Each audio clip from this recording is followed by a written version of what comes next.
Hi ಎಲ್ರಿಗೂ ನಮಸ್ಕಾರ. ಮತ್ತೊಂದು ವಾರದ ಪಂಚಾಯಿತಿ ಬಂದಿದೆ. ವಾರದ ಪಂಚಾಯಿತಿ ಅಂದ್ರೆ ಇದು ಮಾಡು ಇಲ್ಲವೇ ಮಡಿ ಅನ್ನುವಂತಹ ವಾರ ಆಗಿತ್ತು. ಅದರಲ್ಲೂ ಬಹುತೇಕ ಇದು ಕಡೆಯ ವಾರದ ಪಂಚಾಯಿತಿಯಾಗಿ ಗುರುತಿಸಿಕೊಳ್ತಾ ಇದೆ.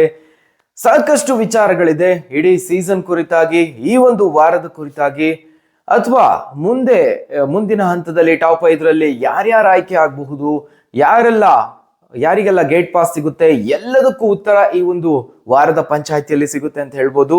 ಇದು ಮಾತ್ರ ಅಲ್ಲ, ಈಗ ಸದ್ಯಕ್ಕೆ ಈ ವಾರದಲ್ಲಿ ಏನೇನಾಯ್ತು ಆ ವಿಚಾರಗಳ ಬಗ್ಗೆಯೂ ವೀಕೆಂಡ್ ನಲ್ಲಿ ಸದ್ದು ಮಾಡುತ್ತೆ. ಅದರಲ್ಲೂ ಪ್ರಮುಖವಾಗಿ ಈ ಸೀಸನ್ಗಳಲ್ಲೆಲ್ಲ ನೋಡ್ಕೊಂಡ್ ಬಂದಿದ್ವಿ, ಒಂದೊಂದು ವಾರದಲ್ಲೂ ಒಬ್ಬೊಬ್ಬರಿಗೆ ಕ್ಲಾಸ್ ಇರ್ತಾ ಇತ್ತು. ಅದೇ ರೀತಿಯಲ್ಲಿ ಈ ವಾರದಲ್ಲೂ ಒಂದು ಖಡಕ್ ಆದಂತಹ ಕ್ಲಾಸ್ ಅನ್ನ ಕಿಚ್ಚ ಸುದೀಪ್ ಅವರು ತೆಗೆದುಕೊಂಡಿದ್ದಾರೆ.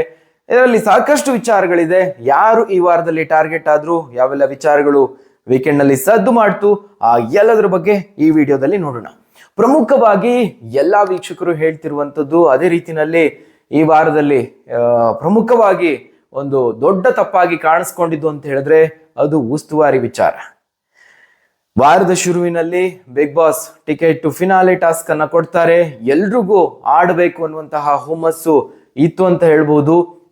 ಒಂದು ಮಾಡು ಇಲ್ಲವೇ ಮಡಿ ವಾರ ಆದ ಕಾರಣದಿಂದಾಗಿ ಎಲ್ರು ತಮ್ಮ ಸ್ನೇಹ ಸಂಬಂಧವನ್ನ ಬದಿಗಿಟ್ಟು ಆಟ ಆಡ್ತಾರೆ ಅಂತಾನೆ ಅನ್ಕೊಂಡಿದ್ರು.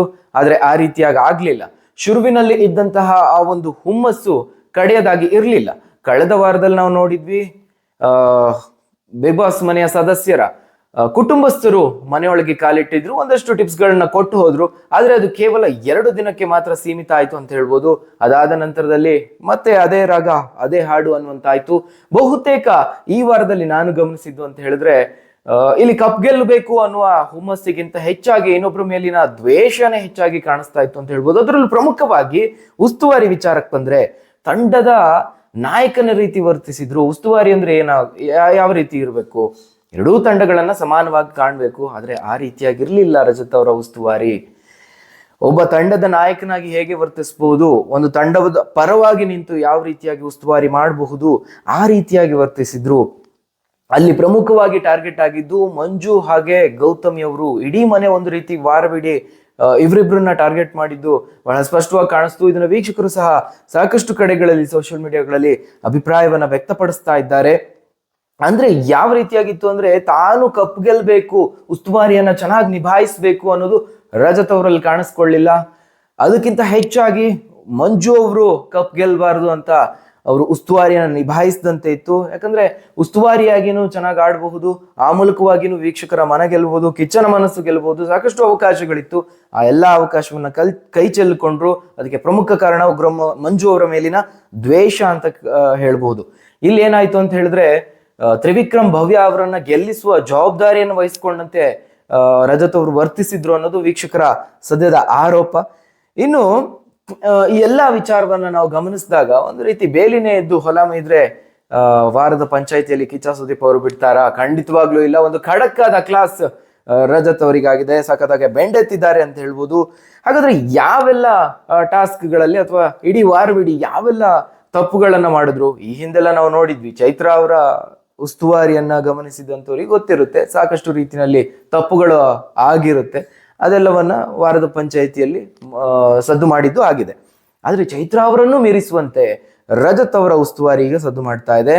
ಅದರಲ್ಲಿ ಪ್ರಮುಖವಾಗಿ ಬಾಲ್ ಹಾಗೆ ರ್ಯಾಂಪ್ ಟಾಸ್ಕ್ ನಲ್ಲಿ ತ್ರಿವಿಕ್ರಮ್ ಅವರು ಹಾಗೆ ರಜತ್ ಅವರು ಉಸ್ತುವಾರಿಯನ್ನು ನಿಭಾಯಿಸ್ತಿರ್ತಾರೆ. ಇಲ್ಲಿ ತ್ರಿವಿಕ್ರಮ್ ಅವರು ಸಹ ಮಂಜು ಅವರ ಒಂದು ಬಾಲ್ ಎಸೆಯುವಂತಹ ಸಂದರ್ಭದಲ್ಲಿ ಅದು ಸರಿಯಾದ ಸ್ಥಳದಲ್ಲಿ ಬಿದ್ದಿದ್ರು ಅದಕ್ಕೆ ಪೌಲ್ ಕೊಡುವಂತದ್ದಾಗುತ್ತೆ.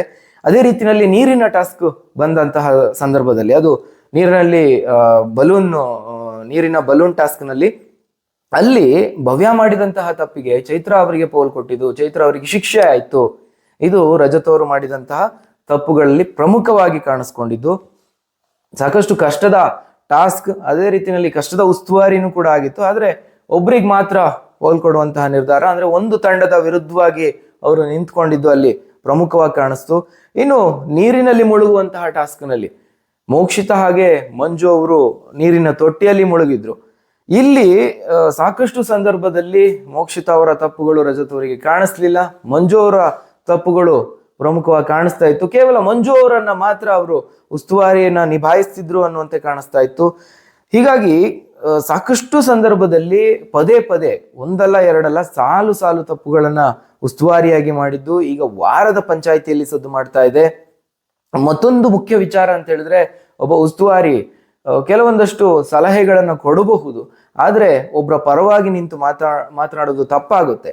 ಯಾವಾಗ ಟಾಸ್ಕ್ ನಿಂದ ಹೊರಗಿಡಬೇಕು ಅಂದ್ರೆ, ticket to home, ticket to finale ಯಾರು ಪಡಿಬೇಕು ಅಂದ್ರೆ ಆ ಟಾಸ್ಕ್ ನಲ್ಲಿ ಆಡುವಂಥವ್ರು ಟಾಸ್ಕ್ ನಿಂದಲೇ ಹೊರಗಿಡಬೇಕು ಅನ್ನುವಂತಹ ನಿರ್ಧಾರವನ್ನ ತೆಗೆದುಕೊಳ್ಳಲೇಬೇಕು ಅಂತ ಬಂದಂತಹ ಸಂದರ್ಭದಲ್ಲಿ ಅದನ್ನ ತಂಡಕ್ಕೆ ಚರ್ಚೆ ಮಾಡೋದಕ್ಕೆ ಬಿಗ್ ಬಾಸ್ ಬಿಡ್ತಾರೆ, ಒಮ್ಮತದ ಆಯ್ಕೆ ಬರಬೇಕು ಅಂತ. ಆದ್ರೆ ಅಲ್ಲಿ ಚರ್ಚೆ ಮಾಡುವಂತಹ ಸಂದರ್ಭದಲ್ಲಿ ಮಧ್ಯಪ್ರವೇಶ ಮಾಡಿ ಒಬ್ಬರ ಪರವಾಗಿ ನಿಂತು ಮಾತನಾಡಿದ್ದು ವೀಕ್ಷಕರಿಗೆ ತಪ್ಪಾಗಿ ಕಾಣಿಸ್ತಿದೆ. ಇದರಿಂದ ವೀಕ್ಷಕರ ಕೆಂಗಣ್ಣಿಗೆ ರಜತ್ ಅವರು ಗುರಿಯಾಗಿದ್ದಾರೆ ಅಂತ ಹೇಳ್ಬೋದು. ಒಟ್ಟಾರೆಯಾಗಿ ಒಂದು ಪಕ್ಷಪಾತಿಯ ನಿರ್ಧಾರ ಈಗ ರಜತ್ ಅವರಿಗೆ ಮುಳ್ಳಾಗಿದೆ. ಅದರಲ್ಲೂ ಕಡೆಯ ವಾರಗಳಲ್ಲಿ ಕಪ್ ಗೆಲ್ಲೋದಕ್ಕಿಂತ ಹೆಚ್ಚಾಗಿ ಇನ್ನೊಬ್ಬರ ಮೇಲಿನ ದ್ವೇಷವನ್ನ ಸಾಧಿಸೋದಕ್ಕೆ ಹೋಗಿ ಈಗ ವಾರದ ಪಂಚಾಯಿತಿಯಲ್ಲಿ ಹಾಗೆ ವೀಕ್ಷಕರ ಕೆಂಗಣ್ಣಿಗೆ ಗುರಿಯಾಗಿದ್ದಾರೆ ಅಂತ ಹೇಳ್ಬೋದು. ಇನ್ನು ವೀಕೆಂಡ್ ನಲ್ಲಿ ಸದ್ದು ಮಾಡಬಹುದಾದಂತಹ ಮತ್ತೊಂದು ವಿಚಾರ ಅಂದ್ರೆ ಅದು ಉತ್ತಮ ಮತ್ತು ಕಳಪೆ.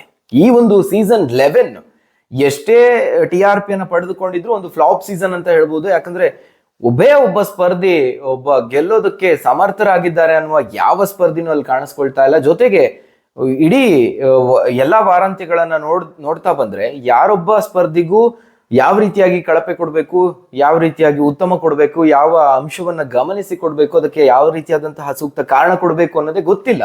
ಅದೇ ರೀತಿಯಾಗಿ ಈ ವಾರದಲ್ಲೂ ಸಹ ಆಗಿದೆ. ಕಳೆದ ವಾರದವರೆಗೂ ಬಿಗ್ ಬಾಸ್ ನ ಸ್ಪರ್ಧಿಗಳಿಗೆ ಕಳಪೆಯಾಗಿ ಕಾಣ್ತಿದ್ದಂತಹ ಚೈತ್ರ ಅವರು ಇದ್ದಕ್ಕಿದ್ದಂತೆ ಈ ವಾರದಲ್ಲಿ ಉತ್ತಮ ಅನ್ನಿಸ್ಕೊಂಡಿದ್ದಾರೆ. ಅದರಲ್ಲೂ ಈ ವಾರದಲ್ಲಿ ಅಂತಹ ಪ್ರದರ್ಶನ ಚೈತ್ರ ಅವರಿಂದ ಬಂದಿಲ್ಲ, ಅವರು ಆಟದಿಂದ ಹೊರಗುಳಿತಾರೆ. ಹೀಗಿರುವಾಗ್ಲೂ ಅದೇ ರೀತಿಯಲ್ಲಿ ಉತ್ತಮ ಕೊಡೋದಕ್ಕೆ ಸಾಕಷ್ಟು ಜನ ಸ್ಪರ್ಧಿಗಳಿದ್ರು, ಬಹಳ ಅದ್ಭುತವಾಗಿ ಆಡಿದಂತಹ ಸ್ಪರ್ಧಿಗಳಿದ್ರು. ಆದ್ರೂ ಸಹ ಉತ್ತಮ ಮಾತ್ರ ಚೈತ್ರ ಅವ್ರಿಗೆ ಹೋಗುತ್ತೆ. ಅದಕ್ಕೆ ಕಾರಣ ಒಂದು ಕುರಿ ಹಳ್ಳಕ್ಕೆ ಬಿದ್ರೆ ಇನ್ನೊಂದು ಅದರ ಹಿಂದೆ ಎಲ್ಲಾ ಕುರಿಗಳು ಹಳ್ಳಕ್ಕೆ ಬೀಳುತ್ತೆ ಅನ್ನುವ ಒಂದು ಮಾತನ್ನ ನಾವು ಕೇಳಿದ್ವಿ. ಅದು ಬಿಗ್ ಬಾಸ್ ಸ್ಪರ್ಧಿಗಳ ವಿಚಾರದಲ್ಲೂ ಅದೇ ರೀತಿ ಆಗಿದೆ ಅಂತ ಹೇಳ್ಬೋದು. ಇನ್ನು ಕಳಪೆ ಕೊಡೋ ವಿಚಾರದಲ್ಲೂ ಅದೇ ರೀತಿ ಆಗಿದೆ ಅಂತ ಹೇಳ್ಬೋದು.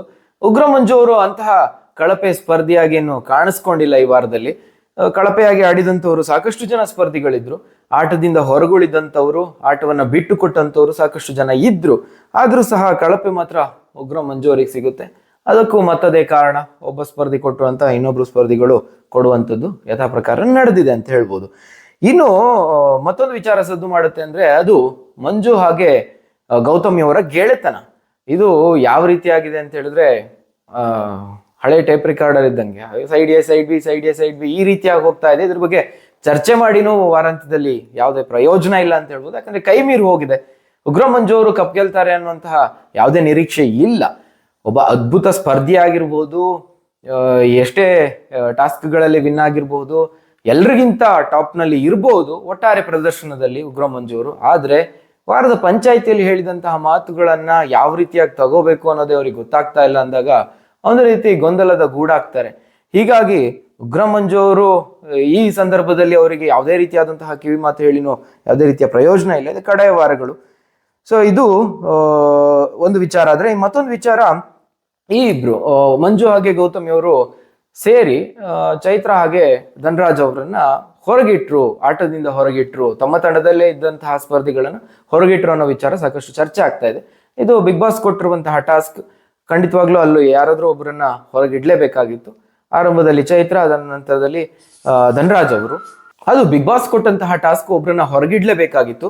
ಆ ಒಂದು ಸ್ಥಳದಲ್ಲಿ ಬೇರೆ ಯಾರೇ ಇದ್ರು, ತ್ರಿವಿಕ್ರಮ್ ಅಥವಾ ರಜತ್ ಅಥವಾ ಮತ್ತೊಬ್ಬ ಸ್ಪರ್ಧಿ ಭವ್ಯ, ಇವ್ರು ಯಾರೇ ಇದ್ದಿದ್ರು ಚೈತ್ರ ಹಾಗೆ ಧನರಾಜ್ ಅವರನ್ನ ಹೊರಗಿಡುವಂತಹ ಕೆಲಸವನ್ನ ಖಂಡಿತವಾಗ್ಲೂ ಮಾಡ್ತಾ ಇದ್ರು. ಆದ್ರೆ ಈ ಒಂದು ವಿಚಾರವನ್ನ ಇಟ್ಕೊಂಡು ಸಹ ಒಂದಷ್ಟು ಜನ ಬೇಳೆ ಬೇಯಿಸ್ಕೊಳ್ಳೋದಕ್ಕೆ ಮುಂದಾಗ್ತಾರೆ. ಅದು ಸ್ಪಷ್ಟವಾಗಿ ಕಾಣಿಸ್ತು. ಅಂದ್ರೆ ಅದನ್ನ ಹೈಲೈಟ್ ಮಾಡುವಂಥದ್ದು ಏನೂ ಇರಲಿಲ್ಲ. ಅದರಲ್ಲಿ ಧನರಾಜ್ ಅವರನ್ನ ಒಂದು ರೀತಿ ಕುರಿ ಮಾಡಿದ್ರು, ಬಕ್ರಾ ಮಾಡಿದ್ರು ಅನ್ನುವಂತೆ ಬಿಂಬಿಸಿದ್ರು. ಆ ರೀತಿಯಾದಂತಹ ಒಂದು ಚಪ್ಪಾಳೆ ಹೊಡೆದು ಎಲ್ಲರ ಮನಸ್ಥಿತಿಯನ್ನ ತೋರಿಸುತ್ತೆ ಇದು ಸಹ. ಯಾಕೆ ಸೀಸನ್ 11 ಒಂದು ಫ್ಲಾಪ್ ಸೀಸನ್ ಆಗುತ್ತೆ ಅಂತ ಹೇಳಿದ್ರೆ, ಆ ಸಂದರ್ಭದಲ್ಲಿ ಆ ರೀತಿಯಾಗಿ ತಮ್ಮದೇ ಒಬ್ಬ ಸ್ಪರ್ಧಿ ವಿರುದ್ಧವಾಗಿ ಚಪ್ಪಾಳೆಯನ್ನ ತಟ್ಟಿ ಒಬ್ಬರನ್ನ ಕುರಿ ಮಾಡಿದ್ರು ಅನ್ನುವಂತಹ ಅದನ್ನ ಒತ್ತಿ ಒತ್ತಿ ಹೇಳುವಂಥದ್ದು ಅವರ ಮನಸ್ಥಿತಿಯನ್ನ ತೋರಿಸುತ್ತೆ. ಸೊ ಹೀಗಾಗಿ ಒಟ್ಟಾರೆಯಾಗಿ ನೋಡಿದ್ರೆ ಒಂದು ಅದ್ಭುತವಾದಂತಹ ಸೀಸನ್ ಆಗ್ಬೇಕಾಗಿತ್ತು. ಈ ರೀತಿಯ ಕಾರಣಗಳಿಂದಾಗಿ ಒಂದು ಫ್ಲಾಪ್ ಸೀಸನ್ ಅನ್ನಿಸ್ಕೊಳ್ತಾ ಇದೆ. ಅದೇನೇ ಆದ್ರೂ ಈ ವಾರದಲ್ಲಿ ಒಟ್ಟಾರೆಯಾಗಿ ಇಷ್ಟು ವಿಚಾರಗಳು ವೀಕೆಂಡ್ ನಲ್ಲಿ ಸದ್ದು ಮಾಡುತ್ತೆ ಅಂತ ಹೇಳ್ಬೋದು. ಹಾಗಾದ್ರೆ ವೀಕ್ಷಕರೇ, ನಿಮ್ಮ ಪ್ರಕಾರ ಯಾವ ಸ್ಪರ್ಧಿ ತಪ್ಪು ಮಾಡಿದ್ದಾರೆ, ಯಾರಿಗೆ ಕಿಚ್ಚನ ಖಡಕ್ ಕ್ಲಾಸ್ನ ಅಗತ್ಯ ಇದೆ, ಅದನ್ನ ಕಮೆಂಟ್ ಮಾಡಿ. ಹಾಗೆ ಈ ಒಂದು ವಿಡಿಯೋ, ಈ ಒಂದು ಮಾತುಕತೆ ನಿಮಗೆ ಇಷ್ಟ ಆಗಿದ್ರೆ ಲೈಕ್ ಮಾಡೋದಕ್ಕೆ ಮರಿಬೇಡಿ. ಜೊತೆಗೆ ಈ ವಿಡಿಯೋವನ್ನ ಬಿಗ್ ಬಾಸ್ ನೋಡುವಂತಹ ನಿಮ್ಮ ಸ್ನೇಹಿತರಿಗೆ ಶೇರ್ ಮಾಡಿ, ನಮ್ಮ ಚಾನಲ್ಗೆ ಸಬ್ಸ್ಕ್ರೈಬ್ ಮಾಡಿ. ಮುಂದಿನ ವಿಡಿಯೋದಲ್ಲಿ ಮತ್ತಷ್ಟು ಮಾಹಿತಿಯೊಂದಿಗೆ ನಿಮ್ಮ ಮುಂದೆ ಬರ್ತೀನಿ. ಅಲ್ಲಿವರೆಗೂ ಚಾನಲ್ನ ಫಾಲೋ ಮಾಡ್ತೀರಿ, ವಿಡಿಯೋಸ್ನ ನೋಡ್ತಾ ಇರಿ. ಬಾಯ್ ಬಾಯ್.